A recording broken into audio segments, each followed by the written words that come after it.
I'd like to say the waiting was the worst part, but sadly this wasn't the case. Nevertheless, I had no peace in the weeks that passed following Lily's first visit. Call her what you like, sales rep, emissary, conwoman, or succubus, but my entire life changed forever after Lily Burns came to see me at my failing business. The gorgeous and seductive Lily had made me an offer which seemed too good to be true, and of course it was. But Lily used all her skills to compel me to sign that damned contract with her employer, and now they had their hooks in me. Advertisements. I had to do their bidding now, otherwise there would be severe consequences, both for me and my loved ones. For my first assignment, I'd been dropped onto the deadly beaches of Purgatorio, forced to watch as sick and twisted individuals levied bets on which lost souls would be seized by hellish serpents and dragged into the abyss. And now, every time I close my eyes, I'm back on that cursed beach, watching in paralyzed terror as those monsters emerge from the waves to devour helpless victims in their mighty jaws. This was just one of the nightmares. In another, I found myself on a plain of endless ice, assaulted by freezing winds and punishing snows as I searched in vain for my trapped family members. And then there were the dreams where she appeared, Lily Burns in all her terrible glory, her red hair flowing and green eyes twinkling. In my nightmares, I couldn't resist her seductive skills even though I knew what she truly was. Sometimes my dreams would be sexual, as Lily and I engaged in rough fornication. I would enjoy a moment of ecstasy before the inevitable consequences, as Lily's naked body turned into something monstrous, a black-eyed demon with long, jagged fangs. I screamed and fought but to no avail, as the demonic Lily overpowered me and bit deep into my exposed flesh, devouring me like a praying mantis would do to its mate. I woke up screaming night after night, unable to cope with the trauma. And what could I do? Who could I talk to about this living nightmare? The cops? A priest? Who would believe me? Perhaps there's somebody out there who can help me. But it's a huge risk to reach out to anyone, because I believe I'm being watched. I hadn't been out in public much since Lily's first visit. But when I did so, I experienced an acute sense of paranoia, always looking over my shoulder and through the crowds. Out of the corner of my eye I could see them watching. Sometimes it was Lily, other times Hans or Sanjay, the devil-worshipping businessmen I'd encountered in the borderlands.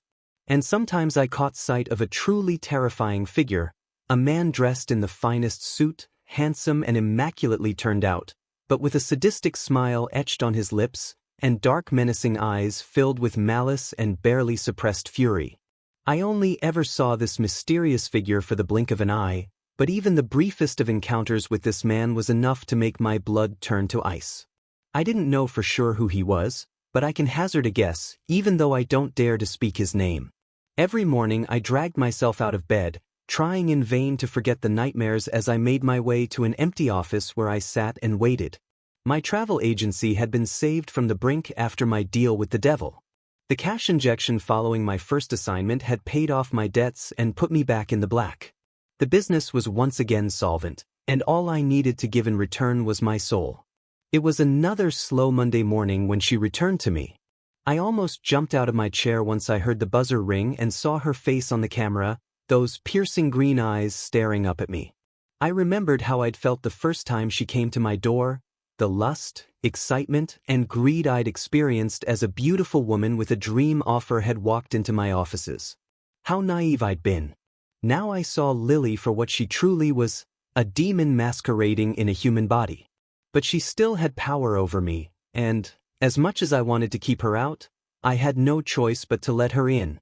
The sweat poured down my brow as I listened to the click of her stiletto heels on the staircase, my mind racing as I imagined what hell she would thrust me into next.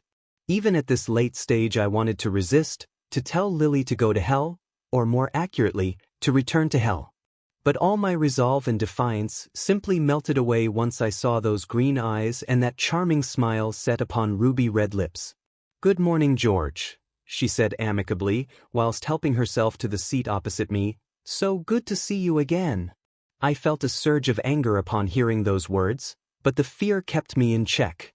I wish I could say the same. I muttered, whilst looking down at my feet. "Oh, come now, George," she replied with a chuckle. "I know this career adjustment is tough, but you really need to get with the program. Our employer, has been good to his word. All your debts are cleared, and the future is bright for your business. I looked up at her in astonishment before responding. The future is bright? How can you say that? All you people stand for is darkness and death. My outburst was ill-advised, and I feared Lily would unleash the beast which dwelt within her. But to my relief she remained calm, maintaining her human face as she answered. Are we so different, George? You really think you're better than us? Let's not forget your fascination with the dark corners of this world. You were obsessed with traveling to war zones and disaster sites long before our first meeting. Why do you think we chose you in the first place? I didn't have an answer to that question. It wounded me to be compared to these monsters. I'd always had a dark side to me, that much was true. But I was drawn to the darkness, not consumed by it. No matter what I witnessed or was forced to participate in, I could never forget my humanity. Anyway, George, Lily continued, I'm sure you know why I'm here. I have the details of your next assignment. My heart sank and I felt sick to my stomach. This is what I'd feared during those weeks of waiting. I knew the consequences if I didn't comply. But still, I needed more information before being thrown into my next hellish odyssey. Wait a minute, I interjected. I have questions. Lily sighed deeply in annoyance before blinking. I swore I could see the darkness behind those green eyes, and I feared I'd overstepped the mark. Her voice became deeper and more hostile, but Lily did reply. Time is short, and so is my patience. But I'll allow you one question, George. My mind raced as I tried to think. What would I ask her? Should I inquire as to the identity of our employer? I suspected I already knew the answer but was frightened of my theory being confirmed. Or should I ask why I was chosen? Again, I'm not sure I was ready for the answer. In the end, there was only one question I could think to ask. These clients, the people we're bringing to these other worlds, who are they? And why are they doing this? Lily smiled and nodded her head before replying. Our clients are a select and elite group of individuals who have made special arrangements with our employer which allow them to travel to these unique locations. They pay a substantial price for this privilege, whether that payment is made in gold or in blood. Gold or blood? I repeated, recalling how Lily had used that same phrase during our previous meeting. What do you mean by that? Lily sighed once more and rolled her eyes in frustration. I said one question and that's your second. It's a good thing I like you, George. She smirked menacingly before speaking again. The master has little need for money or material riches in his realm. But wealth and assets play an important role in our operations topside, so those who can contribute to the cause are given a seat at the table. But what our master really craves is souls, and those who can deliver him dead bodies will always be welcomed into the fold. My body trembled upon hearing those words, and frankly I wished I'd never asked the question. A moment of tension-filled silence followed, but Lily soon brought the conversation back to business.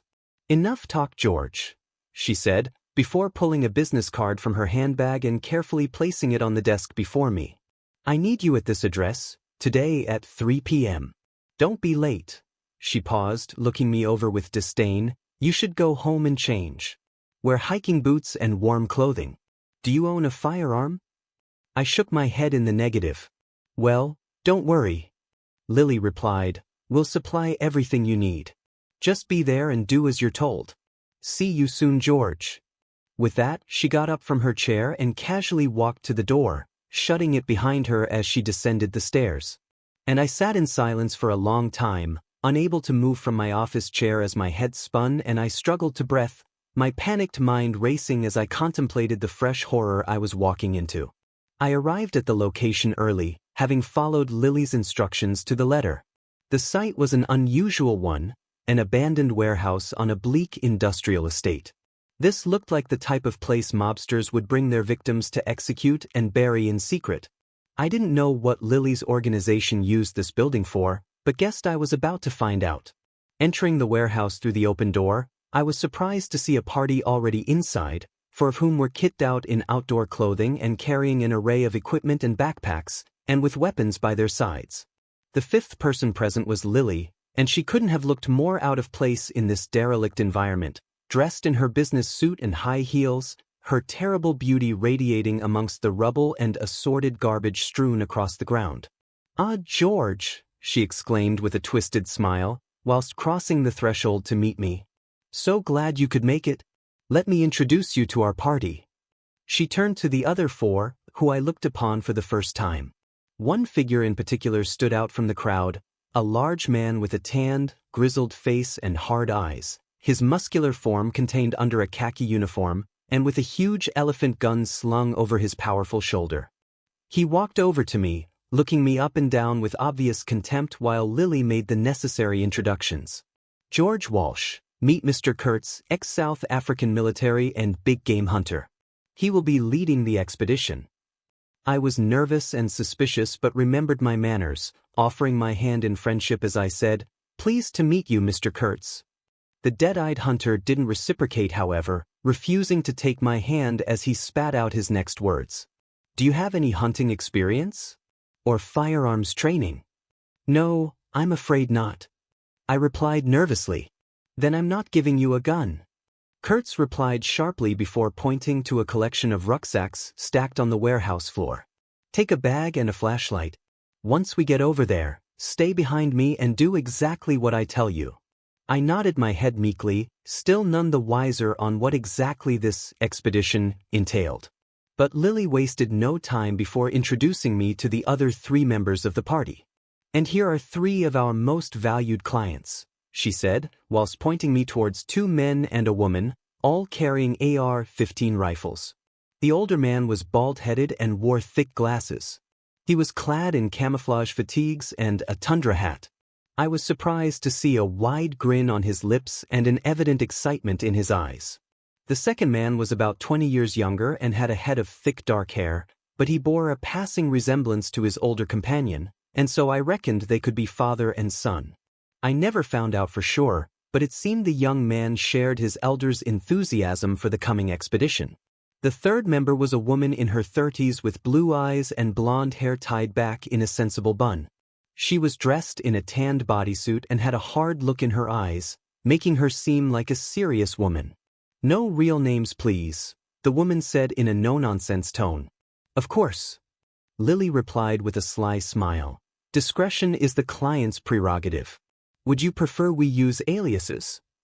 "Sure," the blonde woman replied whilst looking towards me. "You can call me Athos." "He is Porthos," she added whilst nodding to the younger man. "And that guy's Aramis," she added, whilst referring to the older man. "Good to meet you all," I replied, whilst trying to feign some enthusiasm. "And can I ask what you're all doing here today?" Athos frowned in disapproval, but Aramis was more than happy to answer. "We're trophy hunters," he replied enthusiastically. "The three of us have hunted big game all over the world, elephants and lions in Africa, tigers in India, polar bears and walrus in the Arctic. You name it, we've shot it." "Oh, I see," I replied with a raised eyebrow whilst trying to hide my disgust.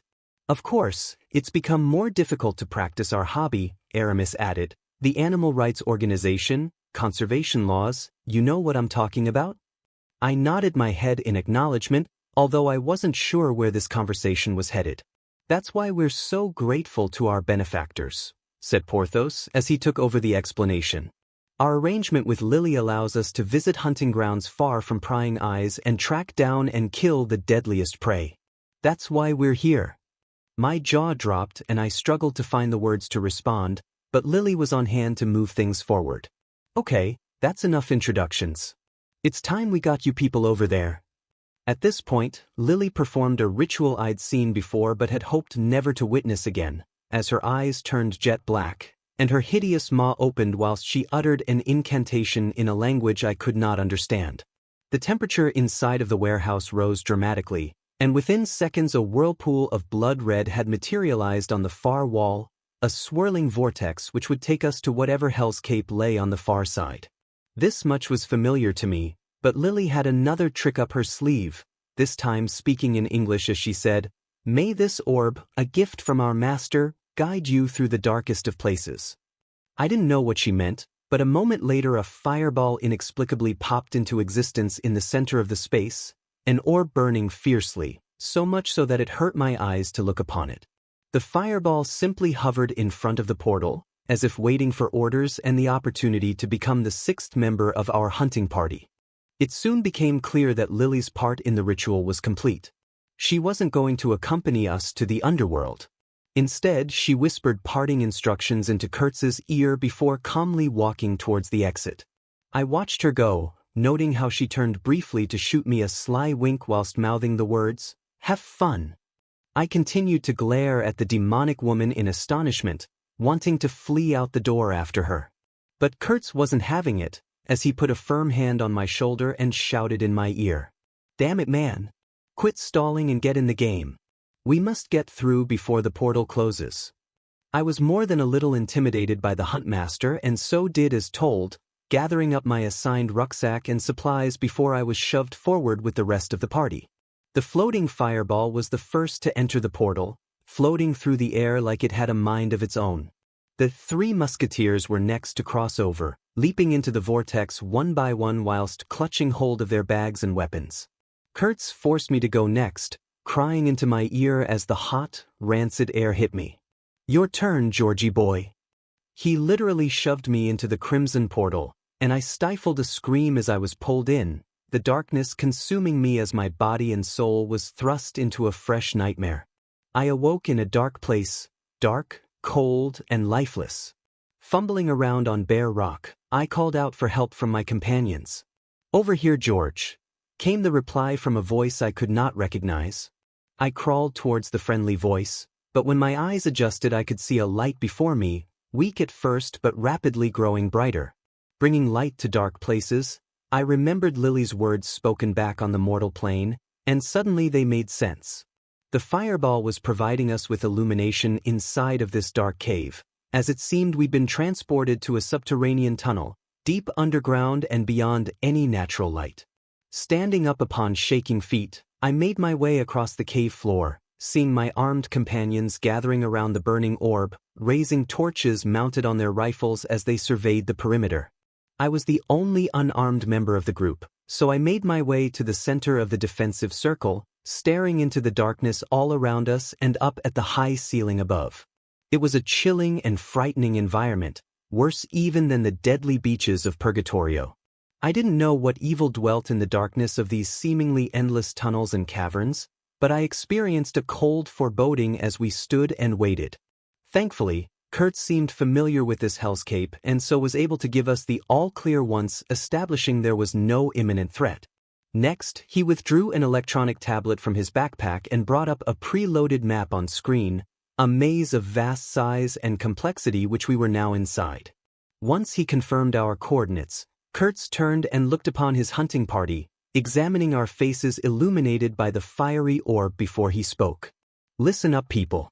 Welcome to the Labyrinth, home and prison of the mighty Minotaur. This is one of the toughest and most deadly environments I've ever visited. And the prey we're going after, well, he's more than just a dangerous predator. He's intelligent, cunning, and this is his home turf. Mark my words, this is going to be the hardest hunt of your lives. But honestly, the Minotaur is the least of our worries." He paused briefly, pointing to the image on his tablet. "This is the map I drew up during my last visit. To the best of my knowledge, it is still accurate. But there's a problem. The labyrinth wasn't just designed to keep the Minotaur imprisoned, but also to keep us mortals out. It doesn't want us here, and the dark magic in these walls will react aggressively to our intrusion." He paused once more, looking each of us directly in the eye to drill home the importance of his words. 2 days, 48 hours. That's all we have. We need to be out of here by then, at the rendezvous point and through the portal. Because, after those 2 days are up, the maze will reconstitute itself and my map will become useless. We'll become trapped inside the labyrinth with next to no prospect of escape. My stomach dropped and I felt dizzy. All this information was new to me and was almost impossible to comprehend. But, as bad as this nightmare was, Kurtz wasn't quite finished. "Let me make something clear to you all right now," he proclaimed. "I'm in charge down here, and everyone must do exactly as I say. We go where I command, rest and eat when I say so. You all must keep up the pace and stay by my side. I swear that Kurtz looked straight at me before speaking his next words. If anyone falls behind, gets lost, or goes off on their own, know this, I'm not coming to rescue you.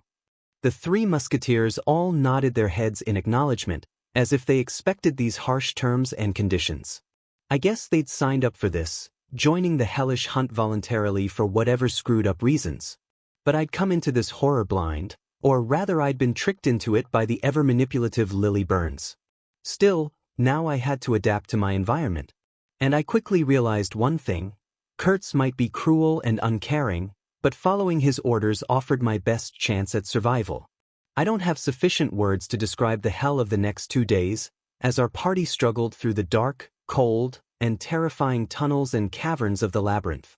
The burning fireball and our battery-powered torches provided some light, but they were no substitute for the absent sun. But it wasn't just the lack of sunlight which disturbed me and my companions.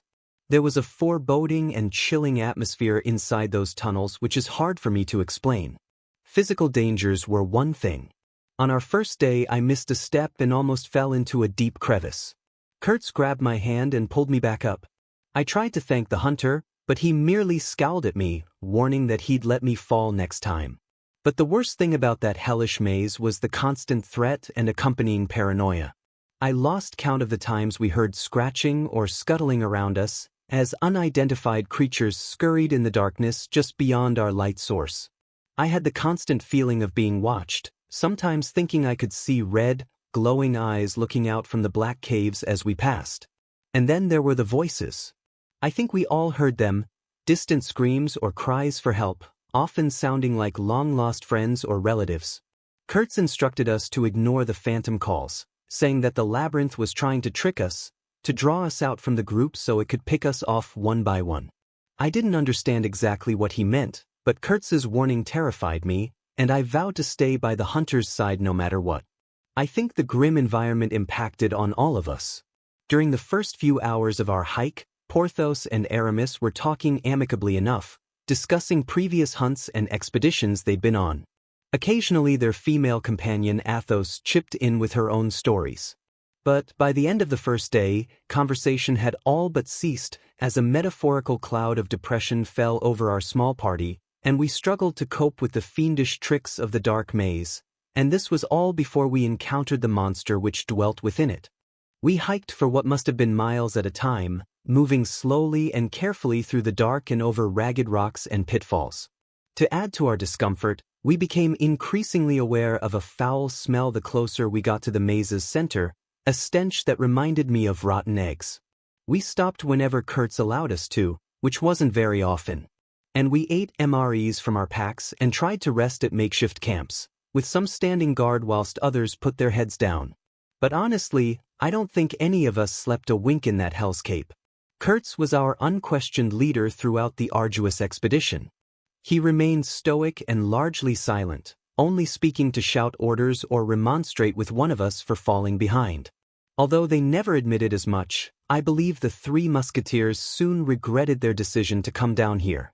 Clearly, trekking and hunting through the labyrinth was beyond anything they'd previously done. As for me, I was clearly out of my depth. But still, I think I held up pretty well, up until the first attack. We just commenced our second 24-hour period in the maze, stumbling through the darkness as Kurtz used his trusted map to guide us onwards, on towards the center. I remember the smell becoming particularly foul, to the point I wanted to retch. I think they picked their moment to attack, waiting until we were walking along a narrow corridor before they burst out from the shadows. Kurtz heard them first, raising his hand to order us to halt before he dropped down on one knee and raised his rifle defensively. Multiple targets at 12 o'clock. "Coming our way," he shouted. "Get ready to fire." The three musketeers all followed his orders, arming themselves with their AR-15s and shining their torches into the darkness ahead. I wasn't armed and so hid behind my companions, praying that whatever horrors emerged would miss me. Soon we all heard a terrible screeching and scurrying as dozens of animals tore down the tunnel towards us. Their darkened shapes passed the stationary fireball which provided our dim illumination, allowing us to see their form for the first time. Rats! Aramis cried out in astonishment. He was right. The attackers were brown rats, dozens of them as large as cats and dogs, bloodthirsty and ravenous as they charged towards us, evidently intending to feast upon our warm flesh. "Take them out!" Athos cried. A second later and the tunnel was filled with the almighty din of gunfire as the 4 hunters opened up on our rodent attackers.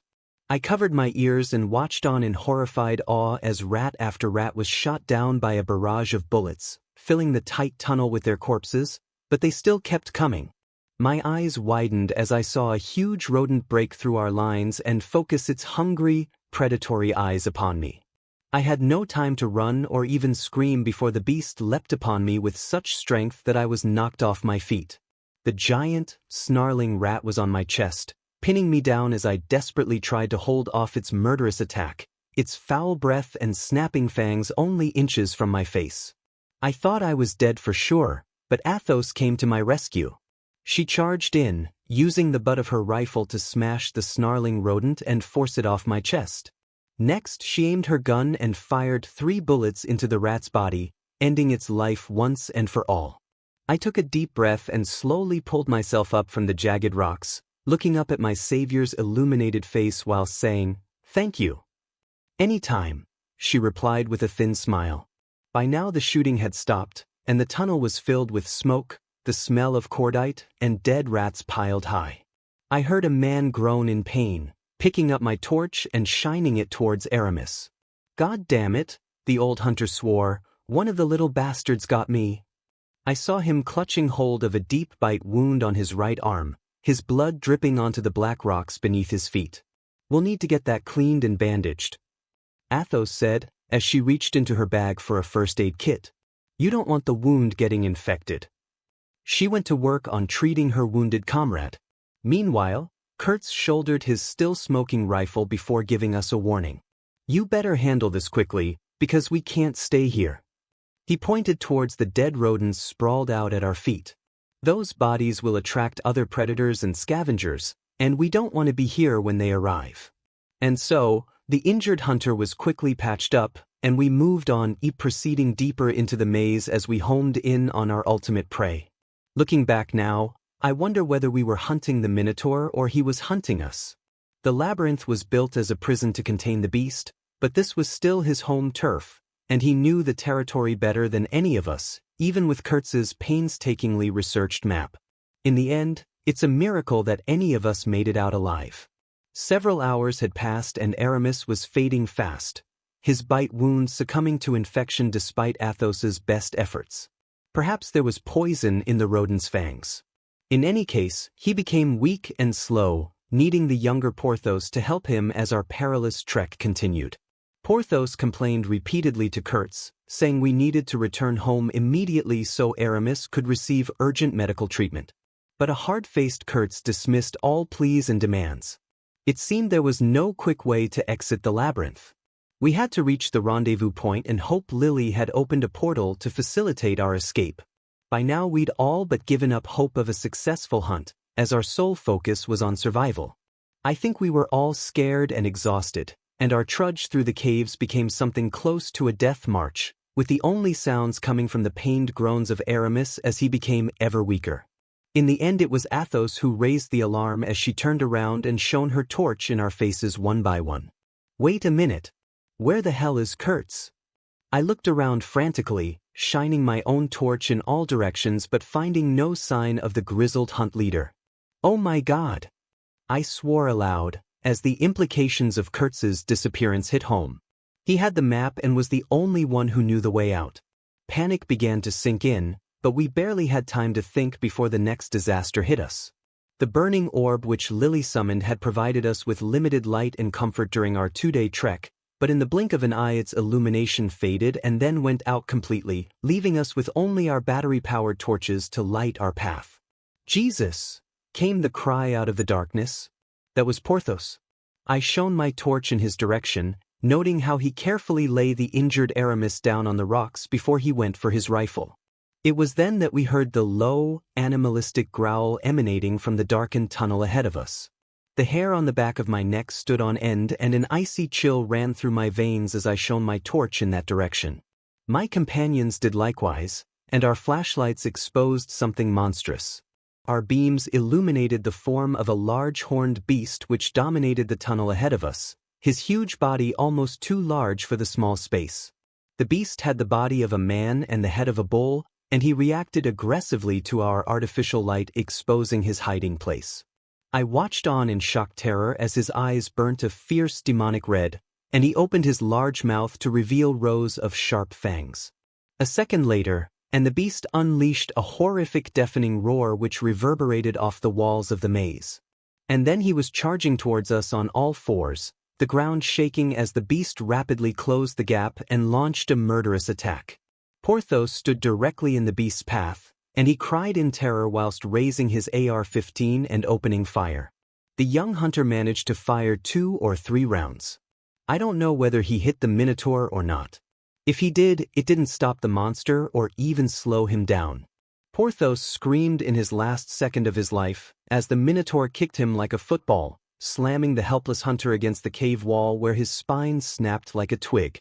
Aramis was barely conscious due to his infected wound, but he was aware enough of the imminent danger. He shouted for help whilst trying to crawl out of the beast's path, but the hunter's pathetic attempt to escape was in vain, as the mighty Minotaur easily crushed the man's skull under his heavy hoof. I continued to shine my flashlight across the path of destruction, watching in awestruck horror as the huge beast continued his murderous rampage.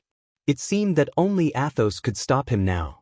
And to her credit, the female hunter kept her cool, dropping to one knee and firing multiple shots at the charging beast. But the rounds were unable to penetrate the Minotaur's thick hide, and the beast kept charging forward, roaring with a hellish fury as he came. It seemed our end was nigh, but suddenly a piercing gunshot rang out from behind us. The bullet struck the Minotaur square in his chest, and this round penetrated, causing the beast to cry out in pain and pause his manic charge. The Minotaur was stunned for a moment, but shortly after a second shot was fired. This time the bullet struck the beast right in the forehead, tearing through his skull. Athos and I watched in astonishment as the burning light in the beast's eyes faded, and it groaned loudly before collapsing heavily to the cave floor. The Minotaur was dead, shot down on his home turf. But who had done the deed? We soon got our answer upon hearing a jovial whistling from the shadows behind us. I swung around and shone my flashlight in that direction, seeing Kurtz emerging from the darkness with a smoking elephant gun in his hands. "Well, well," the hunt leader proclaimed thoughtfully whilst admiring his own bloody handiwork. "The bigger they come, the harder they fall." In that tense moment, I couldn't understand what had just happened. Where had Kurtz gone? And why did he reappear just in time to save us? But Athos was quicker off the mark as she shouted at Kurtz with fury. "You used us as bait. You held back in the shadows and waited for that monster to attack." Kurtz didn't deny the allegation, nor did he show any signs of guilt. "It was the only way to kill the beast," he replied, with a dismissive shrug of his shoulders. "2 men are dead because of you." Vaux shot back. "They were dead as soon as they entered the labyrinth," Kurtz replied coldly, "and both of you would be too, if I hadn't saved your arses. Anyway, it's done and dusted. Time to get your damn trophy." With that, the veteran hunter removed a hacksaw from his backpack and purposefully made his way over to the dead monster, laying down his own torch to provide light before he cut deep into the Minotaur's left horn. Before long, he had removed the horn from the beast's head, throwing it over to Athos while saying, "There you go, young lady. That's what you came for." The woman looked guilt-ridden whilst Kurtz used his tablet to take a photograph of his prey. "So, that's it?" I whimpered whilst still in a state of shock. "After all these centuries, the Minotaur is finally dead?" "Not exactly," Kurtz answered as he backed away from the motionless body. "Yes, the beast is dead at this moment in time. But when the maze resets, the Minotaur will be resurrected. The labyrinth never dies, and the hunt never ends." His face was illuminated by the artificial light, and I saw the cruel smirk on his lips. "What happens now?" was my next question. "Now we get moving," Kurtz replied firmly. "We're already behind schedule and must get to the rendezvous point on time." Drop everything we don't need and keep up the pace. What about them? Athos interjected, whilst pointing to the mangled corpses of Aramis and Porthos. They're dead and we can't bring them with us.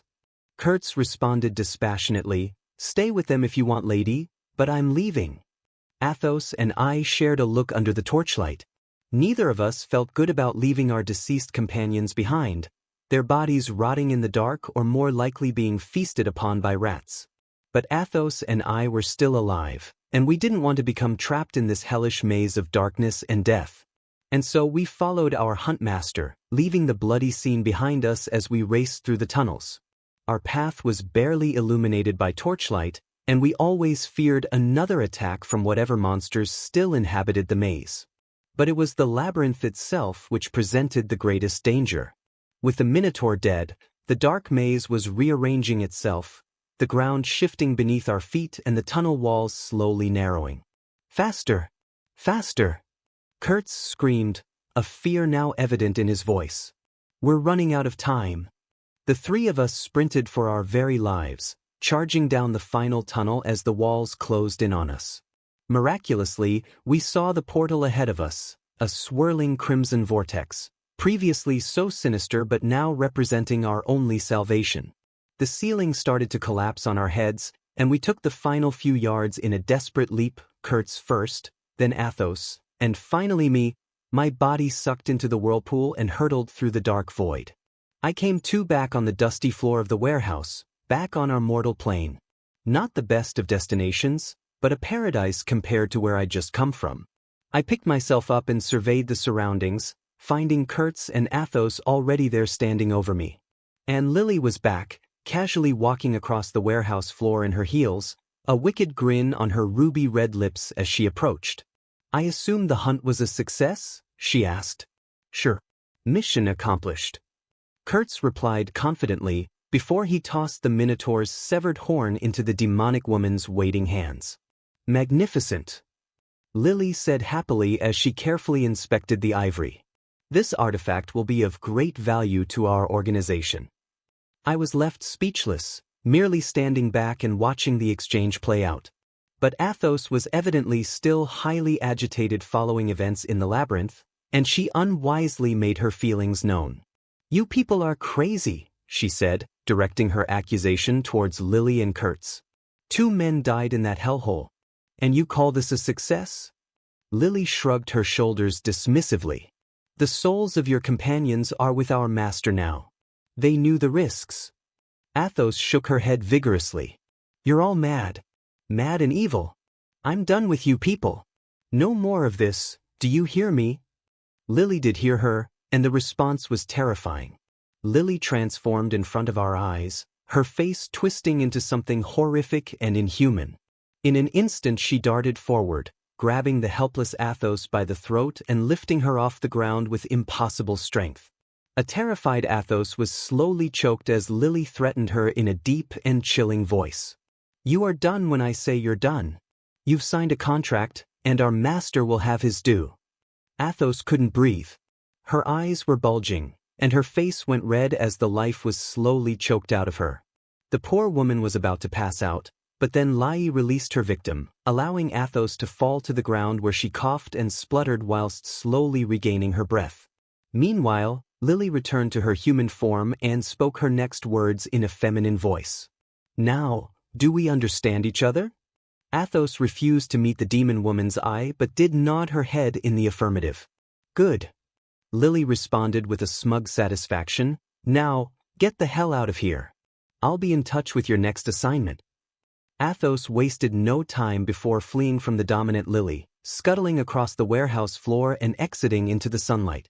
Next, an unfazed Kurtz stepped forward and spoke with Lily. I've completed the assignment as agreed, he said confidently. I trust my fee will be forthcoming? Of course. Lily replied with a smile. The money will be transferred into your account momentarily. Enjoy your vacation, Mr. Kurtz. Thank you, the hunter responded with a half grin. I intend to. He made for the exit, taking his elephant gun with him. But before Kurtz left the warehouse, he turned and spoke with me. Didn't think you'd survive that, George. You did good, kid. Maybe we'll work together again in the future. With that said, he shot me a sly wink and walked out. And then I was left alone with Lily. I couldn't think of a single word to say, and so the demon woman broke the silence, shaking her head as she spoke. "Oh George, why do you have to make things so difficult for yourself? You see what happens to people who disobey. Why can't you be more like Kurtz? Do as you're told without complaint, and you'll be richly rewarded. Think it over, George." Think it over I did.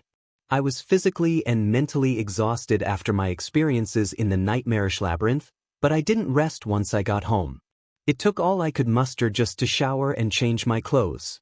But I couldn't stay at home alone. It seemed like the walls were closing in on me. I'd never been much of a drinker, but that evening I felt the compulsion to go to a bar and drown my sorrows. I had plenty of time to think whilst downing whiskeys in a quiet corner booth. And in my drunken state, I slowly began to have a change of heart, my exhausted and frightened mind beginning to rationalize all I'd witnessed. Maybe Lily and Kurtz were right. I was trapped in a terrible situation for sure, but perhaps I could still make good, if I played by their rules. And yes, people had been hurt and killed, but they were far from innocent. I had to cooperate no matter how distasteful or frankly horrifying I found these expeditions, if only to keep my family safe. Was it immoral to make a profit from human suffering? Of course. But I was hardly in a position to turn down their money. The more I drank, the more I was able to justify these heinous actions in my head. And then I received an unexpected visitor to my corner booth. It was Lily, as beautiful and radiant as the first time I'd seen her, walking through the bar in her heels while wearing a short skirt and low-cut blouse emphasizing her breasts. Her presence was electric, and every head in the bar turned to look upon her. But Lily was coming to me, a seductive smile on her lips and a fiery passion in her green eyes. "Evening, stranger," she said in a sultry voice. "Are you going to buy me a drink?" I knew what she was. In Lily's case, the beauty was quite literally skin deep. I knew, but in that moment I didn't care. She got me. I couldn't resist Lily's seductive charms, and so I took another step into the dark abyss.